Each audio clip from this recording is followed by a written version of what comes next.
नमस्कार, आप देख रहे हैं जोरदार समाचार। जोरदार समाचार में आपका बहुत बहुत स्वागत है। खबरों को शुरू करने से पहले लाइक, शेयर, सब्सक्राइब जरूर करें। कल कार्यक्रम के बारे में बताइए। आने वाला कल जो आपका कार्यक्रम जमगढ़ में है, कार्यक्रम का मकसद क्या है? बिस्मिल्लाहिर्रहमानिर्रहीम। इस प्रोग्राम का मेन जो मकसद है वो ये है कि आज मुल्क भर में जो हालात हैं उसमें कई तब्दीलियां आई हैं। कुछ सालों में, पिछले कुछ सालों में काफ़ी तब्दीलियां आई हैं और इस कौम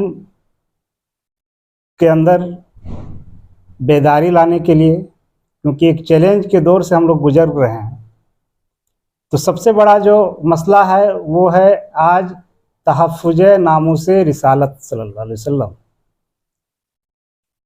आज आप देखें तो हर कोई टीवी डिबेट्स में हो, चाहे आपसी गुफ्तगू में हो,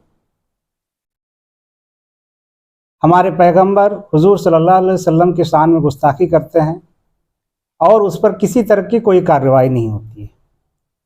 मेरा ये मानना है कि चाहे वो किसी भी धर्म के रहनुमा हो, चाहे इस्लाम के हों, चाहे सनातन धर्म के हों, चाहे जैन धर्म, किसी भी धर्म के रहनुमा हों, उनके खिलाफ कोई बात नहीं होनी चाहिए। और सबसे बड़ा अधर्मी वही है जो दूसरे धर्म का आदर सत्कार नहीं कर पाता, और सबसे बड़ा धार्मिक वही है जो अपने धर्म का भी सम्मान करता है और दूसरे धर्म का भी सम्मान करता है। चुनावी मुद्दा माना जा रहा है। आने वाला मार्च लोकसभा का चुनाव है और जो मुख्य अतिथि बने हैं, राज्यसभा का सांसद भी रह चुके हैं, सदस्य भी रह चुके हैं, क्या कहना चाहते हैं इस पर? कहा जाता है मुसलमानों को एक करने के लिए इस कार्यक्रम को किया जा रहा है। ये पूरी तरह से बेबुनियाद बात है और चुनाव से इसका कोई ताल्लुक नहीं है। हमारी कई मांगें ऐसी हैं जो केंद्र सरकार से हैं, जैसे मुस्लिम सेफ्टी एक्ट, ये हमको केंद्र सरकार से डिमांड है। तो वहीं हमको राज्य सरकार में अलग सरकार है, यूपीए की हुकूमत है, इससे भी कई मुतालबे हैं। दो कामों का नाम बताएं जो राज्य सरकार से आप लोग मांगते हैं। जैसे मदरसा बोर्ड का गठन, उर्दू बोर्ड का गठन, वक्फ बोर्ड का गठन।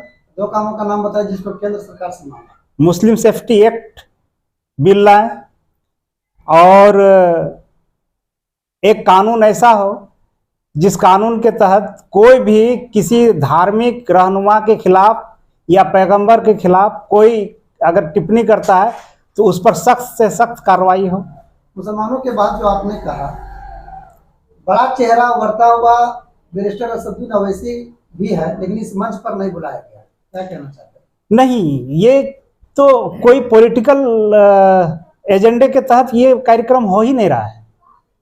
यहाँ पे मुस्लिम बेदारी की बात हो रही है, जैसे कि कई चीज़ें जो अपने अंदर इस्लाह किया जा सकता है मुस्लिमों को, जैसे दहेज के नाम पर आज मुसलमान कंगाल होते जा रहे हैं, शादियों में बेतहाशा खर्च करके, फिजूल खर्ची करके मुसलमान अपनी ज़मीनों को बेचवा रहे हैं, जिससे वो कि भूमिहीन होते जा रहे हैं।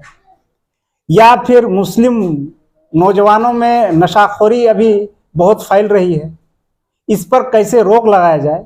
इन चीज़ों का तो किसी पॉलिटिकल पार्टी से लेना देना नहीं, ये किसी एक जात धर्म से लेना देना, ये पूरे समाज के लिए लेना देना है, जो नासूर बनकर आज इस पूरे समाज में जहर फैलाया हुआ है, उसको कैसे खात्मा किया जाए, इस पर बात होनी है। इसमें ना असदुद्दीन अवैसी से बैर है, ना किसी और कोई पार्टी से कोई इसका कोई ताल्लुक नहीं है। ये इदारे शरिया की जानिब से की जा रही है, जो गैर जानिबदाराना एक तहरीक चली है, जिसमें किसी का ना विरोध है न किसी का समर्थन है। इस कार्यक्रम को करने के बाद क्या लगता है, दहेज प्रथा रोक पाएंगे? ऐसा है कि कोशिश होनी चाहिए, उसका क्या रिजल्ट आता है ये वक्त बताएगा।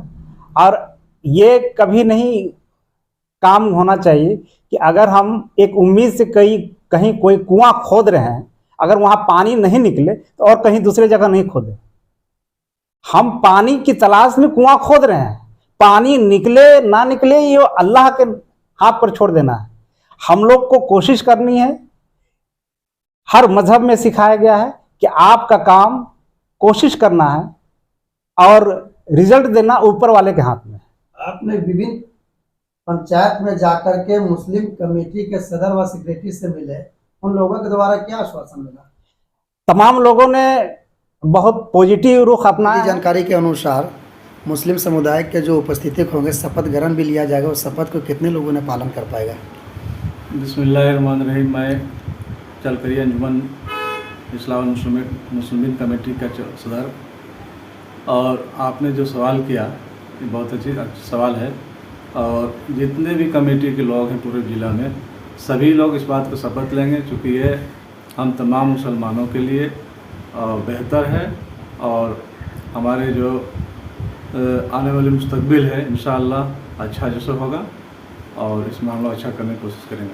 चोरी चुपके दहेज प्रथा लेते वक्त पकड़ा जाने से कमेटी की जानिब से क्या पनिशमेंट मिलेगा? इसे दो कामों का नाम होता है। देखिए, चोरी चुपके से अगर मुसलमान हम हैं और जब अहद किए हैं तो ये सब होनी नहीं चाहिए, और पकड़े जाने पर कमेटी हम लोग बैठ के इसको निर्णय लेंगे।